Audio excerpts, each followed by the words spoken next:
Welcome to the Self-Care Creative Podcast, a show where I talk about the struggles, mental health, and work-life balance of creatives. I'm your host, Ray, and I hope you will follow me through a journey of figuring out a better life as a creative through deep dives into self-care topics and interviews with other creatives about their ups and downs.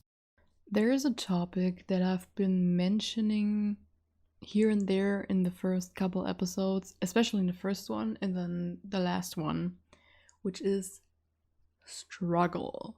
And how we deal with struggle in the world currently, and how that impacts my generation and older and younger generations, and how people that are successful are kind of at fault for that. Let's talk a little bit more about that.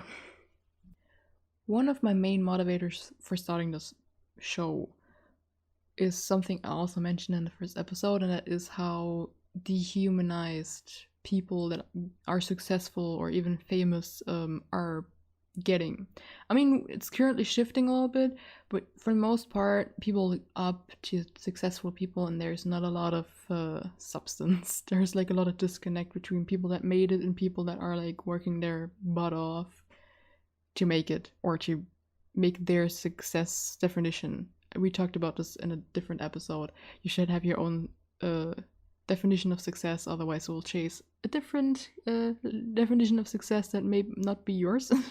And it's kind of important that you chase your own success definition. I'll link that episode in the show notes. I think that's like the episode number 4.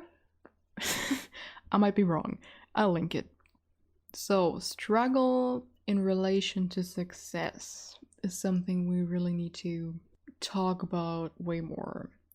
And I don't just mean like failing and learning from stuff. I mean struggling with your mental health, decisions, thought patterns, entire projects. That's not talked about enough. Like, you hear it here and there, but it's like always from a standpoint, oh yeah, this happened like years ago, when someone in a higher position talks about it, and that makes it so much less relatable or tangible, because there are way less details in talking about it. I'm glad this is currently shifting a lot. The fact that a lot of, for example, Hollywood actors more and more are like open about struggling with mental illness, but there's also different nuance to that, because there's still a social media highlight reel. Like, a lot of people say, oh yeah, I have anxiety and depression, but then like they say that in an interview and then that's it. Like, there's no, oh yeah, this is how I deal with it. There's no, oh, this is how this feels for me. And there's like no, oh yeah, like saying it in the moment.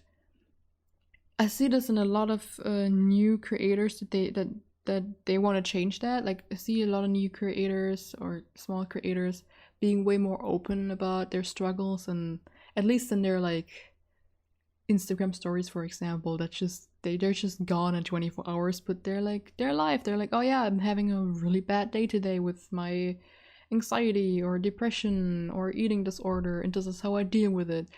There's a reason why self-care, self-love, mental health creators are growing in the last few years, because they're way more open about how to deal with this, how they themselves deal with it, and they are open about dealing with it in the moment. But that needs to happen way more in way more industries, which is why I started this podcast. That's what I mean with what I mentioned in the first episode. I want to talk to more creatives and let them be open about struggles they had, how they dealt with it, what struggles they currently have, and how they currently try to deal with that.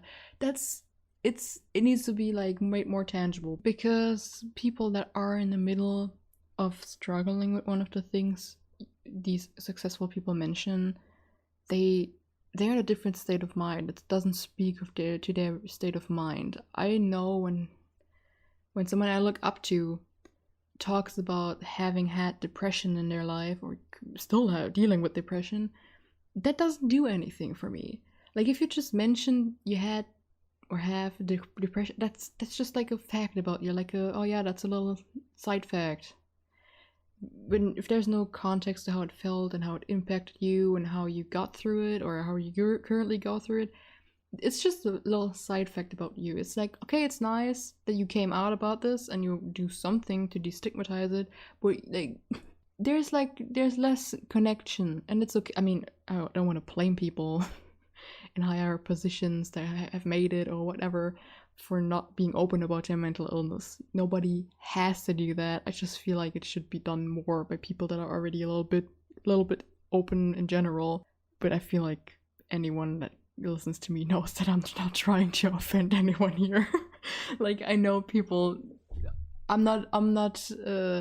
I don't have the right to know some of these things, but people that are open about sharing these like similar stuff should be that much more open about it to help people that actually deal with the same stuff that are not in their position.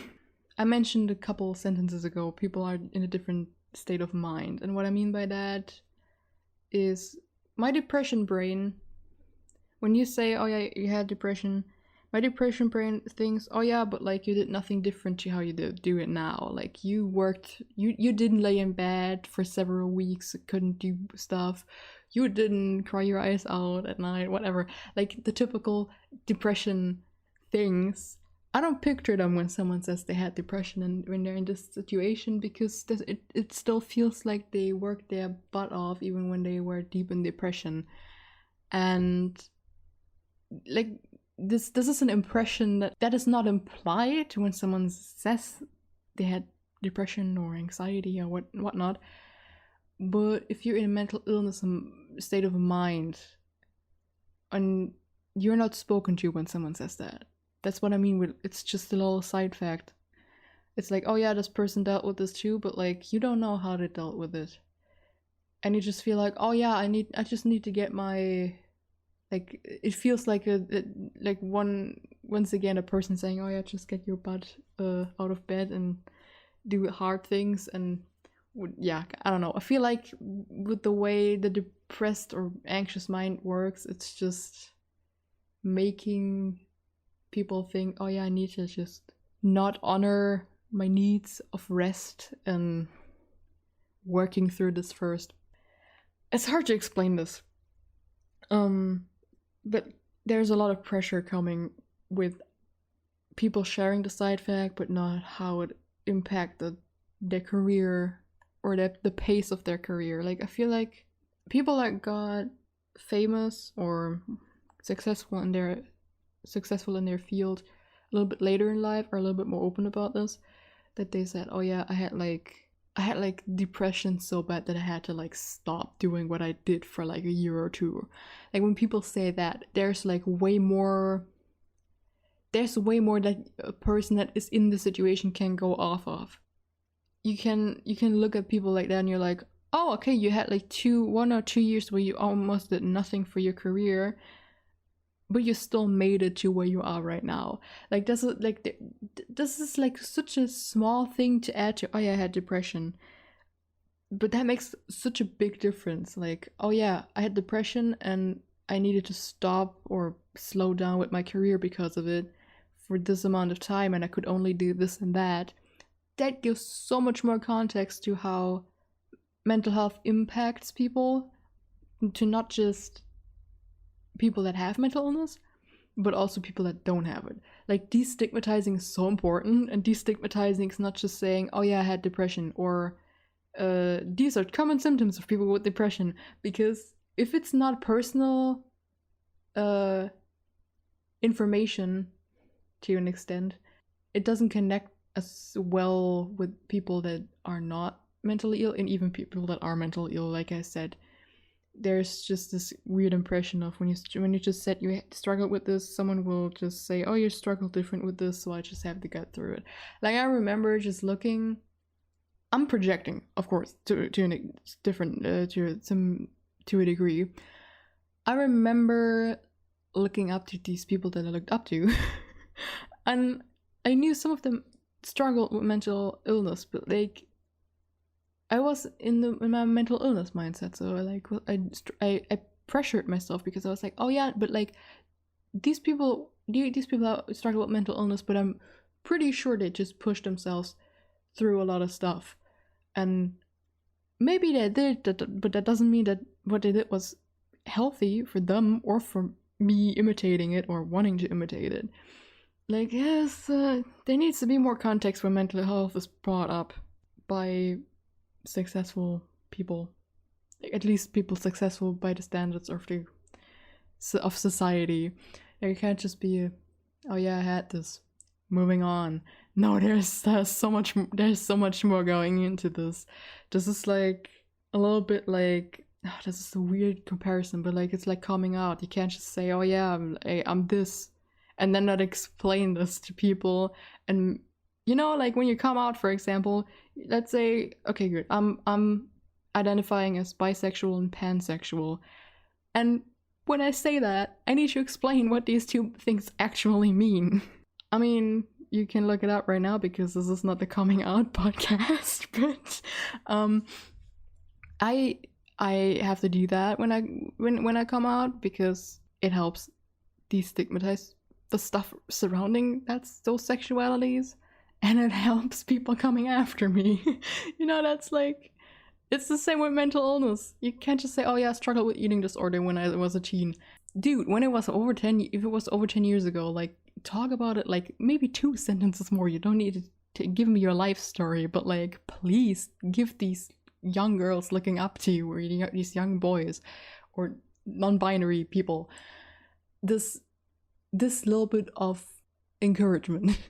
I don't know, I'm just a little bit tired of this highlight reel of, oh yeah, I got successful. Maybe I didn't have like a job for a year in between and I scraped by with my finances, but like, that's like, come on. In a world where the poor are getting more and more, we're like, oh, come on, we know. Like, we know. That's like, this is like one of the things I don't want to hear, because like we've almost all of us been there. Like, dude, current times are just like, yeah, lower middle class to pretty much poverty. It's normal, sadly. I mean, it's still great to hear like stories of like, oh yeah, I've started from the bottom and now I'm here, so that's great. I don't want to bash it, but like, it's so important to do the same stuff with mental illness. You need to like give people context, where you were, where you are now, how you got from point A to point B. You can't just, I don't know. That's gonna be very interesting in the interviews and on this podcast, because I will obviously not. I only want people to share as much as they're comfortable with. But it can't be that we just are like, oh yeah, I struggled with anxiety, or I'm still struggling with anxiety, but yeah, that's all I'm telling you about this. No. Like, it's great. I know that you can relate to what I have or had, but like, usually people don't come to you and talk to you about it. Usually you need to reach them, and especially if you're like influential, you have a certain level of responsibility to help people coming after you with the same problem to struggle less. You know what I mean? When you have the platform, you shouldn't just use it for like, don't always let like the charities take the stage. I mean, that's important too, but there needs to be like more personal connection. Like, we humans thrive on relatability, on connection.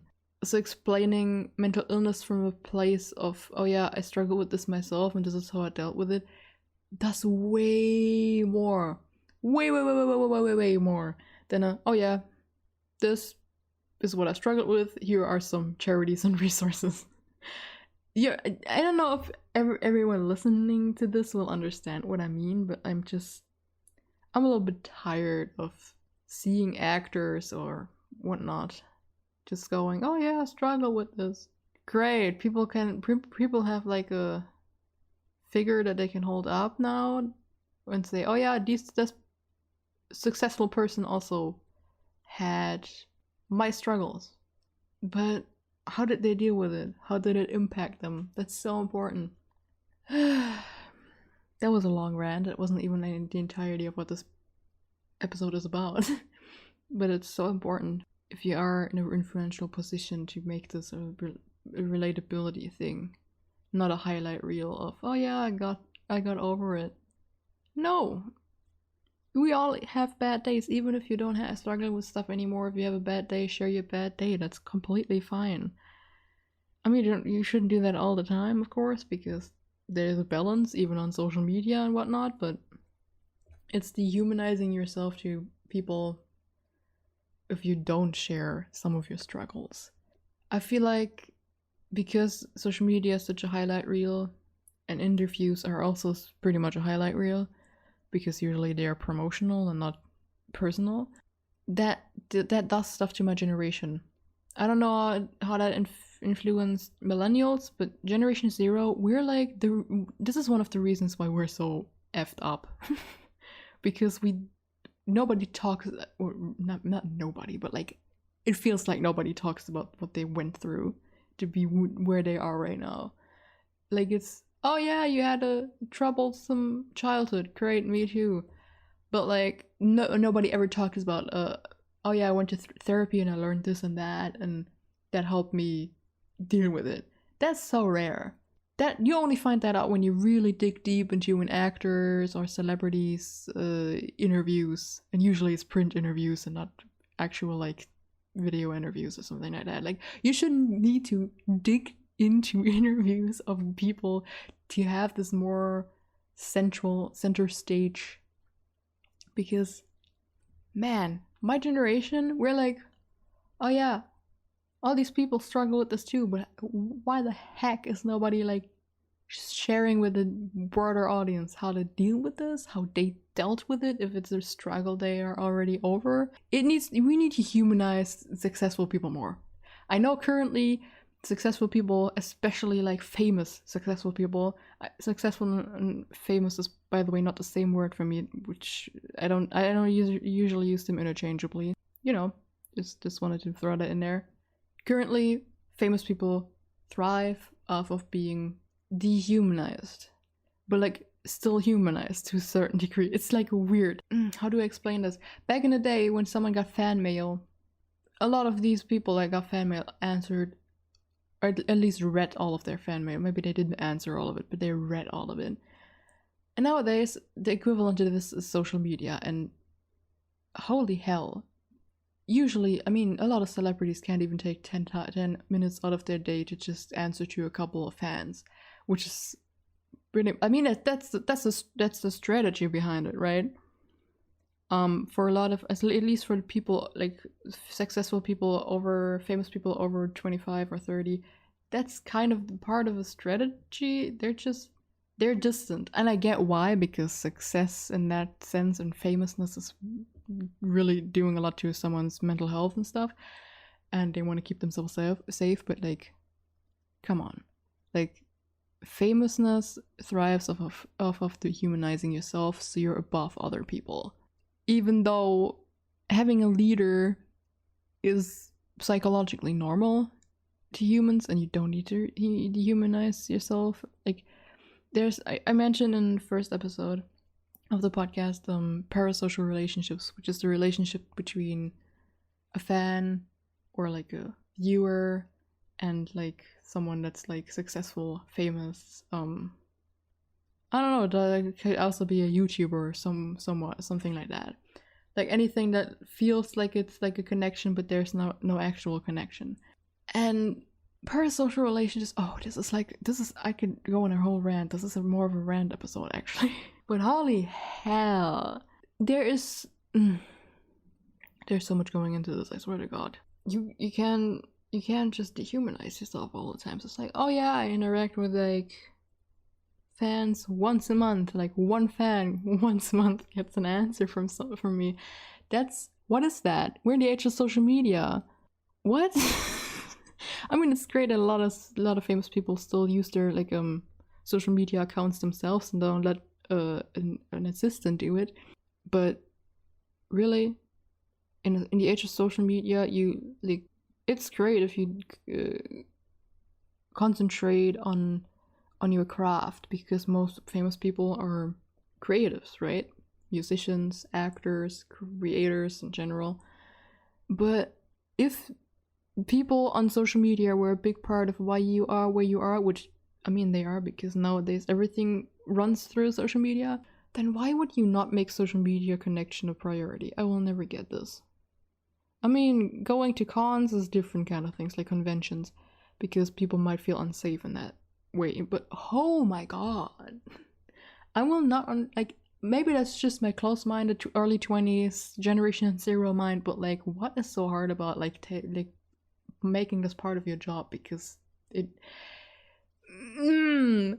I don't. You're not in my brain, but I just don't understand how these people that get famous depend so much on social media to get famous, and when they're like not as famous, they interact a lot, and then as soon as they get famous, they stop interacting. Like, I get it. You have a more a more, like, your days are filled with more work. I get that, but like, come on. Answering like 3 people a day on social media really ain't that hard. Like, you can't have social media boundaries but still be connecting to people that put you where you are right now. Like, I don't know, man. I would never want to stop interacting with the people that put me where I am if I got to a famousness level like that. Like, I don't get it. There's probably some explanation for it, but it's super dehumanizing. Like, you put like a wall between you and the rest of the world that's like your fans, or like, the people that just put you where you are right now financially and influentially. You know what I mean? I just find that weird. I find it dehumanizing. Having that coupled with what I said in the beginning of the episode of saying, oh yeah, I struggle, but I do not share with you how I struggle, how that influenced where I am, how I got where I am, and how I dealt with it. It's not good. I understand a lot of people will listen to this and probably have a different opinion, but I mean, I'm gonna give you some examples. For example, Halsey, the pop singer, alternative singer, however you want to categorize her music. She's open about having bipolar. Is it bipolar disorder or bipolar depression? It's the same thing, but And she's doing personal interviews, like for example, Zach Sang show. That's like, I mean, it is promotional to an extent, but it's also personal interviews. I feel like people of that size doing personal interviews that aren't just about promotion, super, super important. I can relate to that woman way more. She talks about how she deals with what she experienced. I mean, she does it mainly through like poems and music, but there's still something tangible to learn from her instead of just hearing her say, oh yeah, I struggle with this, and then that's it. Or Brie Larson, oh my god, that's a good example. Brie Larson is a good example, actually. Brie Larson has a YouTube channel, even though she's like an actress and probably makes enough money from acting.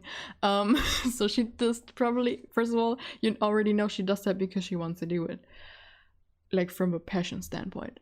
But what I find way more important, she had like a very personal, casual video that wasn't scripted or anything, where she talked about her struggles of finding herself in her early 20s in Hollywood. And I can connect to her way more because in that video she not only went in depth, she also shared how she got through that, like where she is now. There needs to be like more substance when someone shares something like that. When sharing it in the first place is important, of course, yes. Like, yeah, share you had like depression or eating disorder, whatever, addiction is important. I don't want to discredit that. But it's so much more important and so much more helpful for destigmatizing these things to actually like share where you are now and how you got there. That's like, yeah. Because nowadays I just see myself and other people that usually was like a late teens, early 20s problem, but now I see more and more people just going, oh yeah, I struggle too much for someone that could be successful one day. And yes, that's like a self-esteem thing, blah blah blah. Rationalizing would help that, I get it. But please look at the mental illness numbers in the last two decades. It's a little bit, yeah. It's a little bit hard to like rationalize for a lot of people. Struggle is not normalized anymore. Struggling to get where you are because highlight reels, social media, it's, yeah. I mean, it says a lot that when someone shares in depth what they went through and how they got out of it, is usually, especially if they're in a higher position of fame, it usually gets like, it goes viral. I think that says a lot about how little of it is usually shared. There's usually not a heart-to-heart of, oh yeah, I have PTSD and this is how I deal with it. Like, you don't need to. I mean, if you're like really in the gutter with your mental health, of course you don't need to share that with your fans. But like, I don't know. I find that weird. And the same goes for people that are not famous but still successful, like CEOs or whatnot, managers. Dude, you can't tell me you got where you are now without struggling. But like, making it look to be that way is just fucking toxic. This is like the core of what I'm trying to say here. People that reached a goal other people want to reach, not being open about having struggled on the way there and what struggles they came across, is toxic, because that makes people younger and younger believe they need to struggle less, or that they need to penalize themselves for struggling. And yeah, in our rational mind, we know when people say they had depression, how that looks like, how to deal with depression. Yeah, you can look that up online, but like in the moment, there's like an in the moment reaction, and that's important, especially when it's about talking to people that don't struggle with mental illness, because they don't get a scope if you don't share. Because yeah, like I said, for people that don't have that struggle themselves, you need to come to them with connection, not with little infographics of symptoms, because they will not. They might be nice people and actually like want to help with the mental health awareness, but there's a lot more people than that are not that nice, that also need to be reached with all that destigmatizing. I feel like this is gonna be a thing that not all people agree with, but this whole thing is a big motivator of why I started this podcast, because I wanted to talk to people in all industries that are creative, and maybe even not creative. At some point I might interview someone that's not in a creative field, but you know what I mean, about their struggles, because that's not done enough. It's just like, oh yeah, I grew up poor and now I'm a millionaire or whatever. No, I want to know what slowed you down and when, like at which stage of your life. Did your early 20s look like an absolute garbage fire? How did you get out of it? Have you struggled with depression or anxiety? How do you deal with that? Or how bad was it? Maybe not how bad it was, because that's not for me to know. I think it's always important to share how the struggles slowed you down, because a lot of things in the minds of young people is just like, oh yeah, this person said they struggled, but like they probably never stopped working while they struggled, and that's just not right. Usually, like, yeah, if I'm currently in a more depressed stage of my life when I'm recording this podcast, but that doesn't mean I didn't lay in bed several days last week not being able to do anything. I'm gonna be honest with you here. But and it's getting easier and easier to be honest online without oversharing. I don't feel like what I just said was oversharing. It's just like, oh yeah, I struggle with depression and I laid in bed for a couple of days last week because I literally I didn't have the energy. That's a normal symptom of depression. That's not oversharing, that's simply how it is. And the fact that a lot of people in positions that could influence the picture of how mental health is seen aren't doing that is kind of sad. Because you already have a big wall between yourself and the world. You have the best position to be open about your struggles. And telling young people, or even less young people. I see people in their 30s struggling with the, oh yeah, other people struggle less than I do. No, that they just don't share it. Like, I know I'm talking a little bit in circles, but I'm very passionate about this. I don't like how social media made us only share the good things. I struggled with anxiety disorder for 7 years, and I've tried to always share that I struggle with it. I struggled with it currently. I'm not struggling with it, but I'm struggling with depression instead. And I will have in the next season, I will have an entire episode about my struggles, where I'm candid about my struggles, because I mean, I don't want other people that are in influential positions to open up their entire life story. I'm just tired of them going, oh yeah, I'm where I am right now and started from the bottom. Yeah, great. It's amazing that you went from being poor to being famous, but like, tell me about the struggles, because that's the thing that is universal experience for everyone, no matter if they were born rich or not. Like, struggles are, I mean, struggles were already not as prominent before, but I feel like social media eradicated talking about struggles even more, if you understand what I mean. It's weird to explain this, but I feel like you get what I mean. Like the social media highlight reel mindset is also in the way celebrities and people in successful positions currently work. And I'm tired of it. I'm really tired of it. Like, please share with me about the common struggles other people usually have, and no matter which career field, but especially in your career field. Like, come on. For example, actors. There are so many freaking things that only apply to acting, the acting career, that are super hard. And like, I don't see actors talk about those struggles outside of interviews, specifically in those fields, like specifically interviews with acting background, like, if you know what I mean. Like a musician, and their struggles is also different, but it's never really talked about enough in normal general interviews or their social media, compared to if there's a niche interview. That's what I meant with the acting thing. Like, if it's very niche, oh yeah, maybe the actor talks about acting struggles, but it needs to be way more normalized in general. Like, I just feel like if you're over a certain amount of followers, you just stop talking about the struggles, but that's when you should start talking about the struggles. I feel like small creators, small creatives talk about that a little bit more nowadays, and that's good. And some people intentionally do it, like I do. But even those people then stop doing it in real time a little bit more. Or like in recent times, you don't need to share if you currently feel bad, but like, oh yeah, last year or last month I felt like this and this is how I got out of it.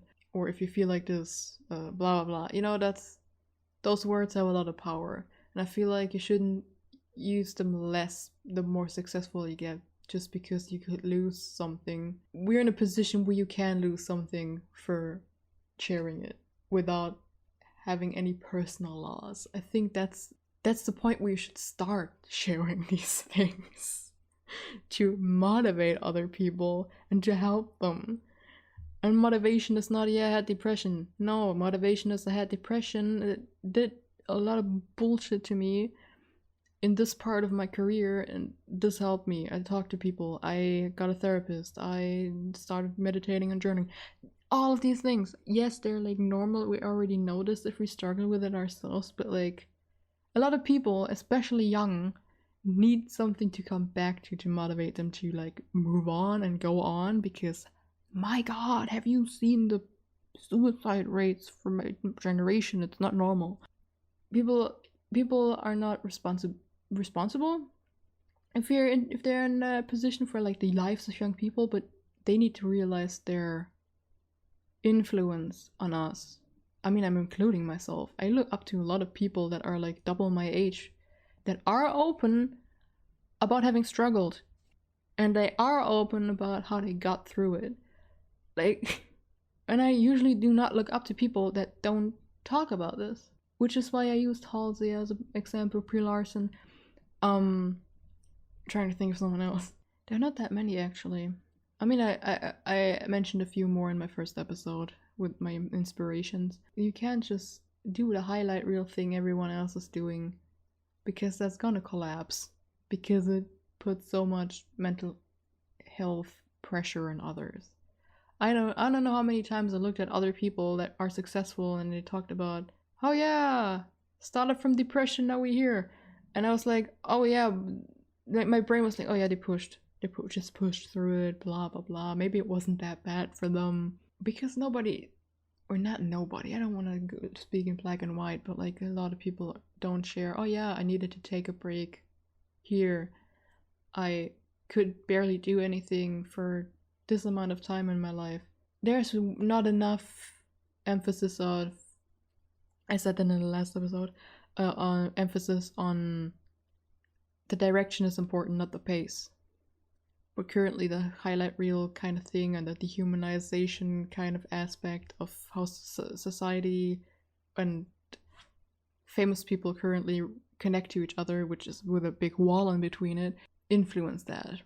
And I mean also capitalism, but you know, we just feel like we need to do more and faster instead of the right things in a pace that works currently.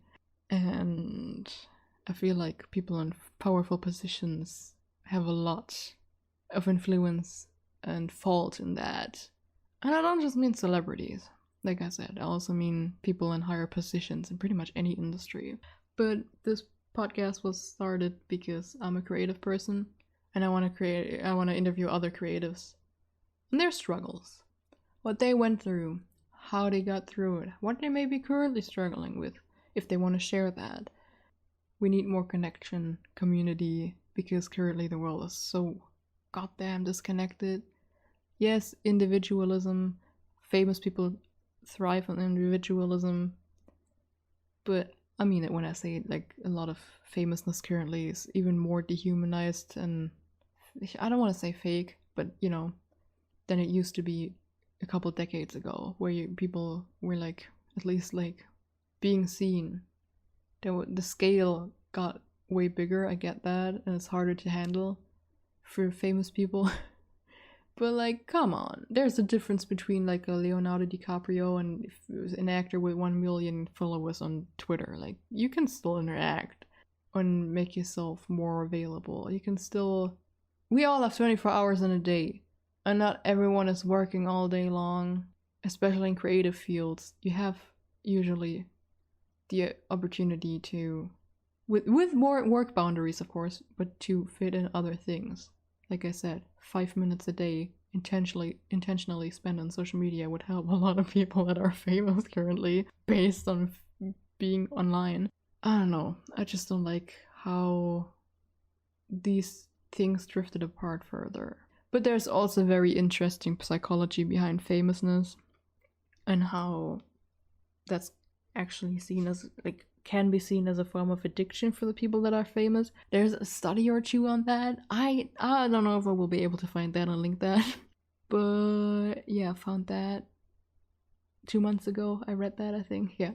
So it might be connecting to that you people in that position want to dehumanize them, or that, yeah, you know, that the complete Hollywood industry, for example, is pretty much thriving on like stonewalling to the rest of the world. But yeah, I mean, I can call it out. I hate the power structures of famousness currently. The only way I can describe it is like maybe with like politics, like putting like a politician as a leader and as like high up and important, but like it's never really healthy to like praise them as a person. There's a word for this in English, like individual. Not, is it individual politics? No. Well, like, there's a word for when you only hype up specific people. Yeah, this is a very intense topic for me, because I know how it influenced me and my mental illness, and I know how it influenced the people around me when people started talking about their struggles, how they talk about it changed in a way where people actually like got motivated to change. the way they think about their mental illness. And like I said in the beginning, there's a reason why YouTubers that talk about mental illness or mental health, self-care and self-love exploded in the last few years.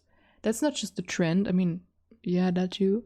But that's also because people see, oh, first of all, you feel less alone. Second of all, there's there's tangible advice, tangible, oh yeah, this is how it feels for others, and it's very similar to my experience. Because these people are open about struggling. I follow an author that had an eating disorder for years, and she still shares pictures in her Instagram stories on the days where she has a bad day, where those intrusive thoughts hit her, and she's just like, okay, I'm not gonna be on Instagram today because I'm having a bad day with this, or I had a bad day with this yesterday and this is how I dealt with it. There's so much more positive impact when that's done, or when someone that has never really dealt with mental illness that much still talks about struggling in the beginning of their career, which is usually a normal thing, but like I feel like different generations just are very judgmental to my generation, because my generation usually gets called snowflakes, even though you went through the same shit, you just forgot about it. I think you get the core of what I mean. Like, it has a more destigmatizing impact on people. It matters how you talk about these things. It matters that you talk about these things to make it easier for the people after you. And the fact that we talk about that, like, struggles less and less, or we did in the last decades, had a real big impact, together with social media in itself, on the mental health of children and my generation, like Generation Zero. Like, please look at our mental illness numbers, and they rose the moment social media was implemented into society, which matches up perfectly with the highlight reel mindset of never talking about struggles, or rarely talking about struggles, or talking about them in a very detached way. I understand different standpoints on this, but that's kind of mine, and that's kind of what made me start this podcast. This is like a more intense, opinionated episode, and not a really a help and how-to episode. But yeah, we need to talk about struggle more. We need to talk about mental illness more. We need to talk about not only the awareness and the destigmatizing, but also like personal storytelling. The personal storytelling is so relevant to this topic. Standardizing mental illness and how to deal with it has a big impact if you have influence, which is why I think the word influencer is not as bad as everyone makes it look. You just should use that influence maybe a little bit better, because people connect to you. Why do we have stuff like social media that makes people connect to you on a more personal level, and then don't use that level of personability, I guess, the relatability? Why don't we use that more for the negative things in life? Like I said, there's a shift in recent years, and I see it way more from smaller creators that are like open about. Like, I follow a few new moms, for example, and they're like super open about parenting struggles. Can we do that more with mental illness, even outside of the accounts that are directed at people with mental illness? That would be pretty great. And this is, like I said, why I started this podcast, because let's get rid of the idea that anything creative in this world should be connected to perfectionism, because we're human. That goes for an Instagram influencer as much as for a business coach, and for a new author as much as for an Hollywood actor. And let's use the connection we have to people in the age of social media for more awareness in a way that's actually tangible for the people going through this stuff. And let's humanize struggle again, because this whole hustle culture kind of mindset is just no. That is a big part of why all of this started, I think. When it started to get worse for people, especially in Generation Zero. I think no other generation can compare themselves to my generation, because you don't have the intense mental illness numbers that we have. I mean, yeah, that has to do with destigmatizing mental illness in general, but on top of that, it has a lot to do with social media. and the same mindset going into the way people with high influence act towards their crowd that backs them up. Yeah, let's make this a place of honesty and comfort, and let's actually try to grow this to a point where I can maybe interview a couple people that you might actually look up to. I mean, I will interview a lot of people that you might know or not know, still successful people, but like, you know, not famous successful. Like that's why I don't use these words interchangeably. People can be successful without being famous. But let's maybe get this to a podcast to a point where I can at some point interview someone you might look up to for being famous. Like I said, I shared in the first episode which people would be ideal for me to interview because they already are very open about struggles.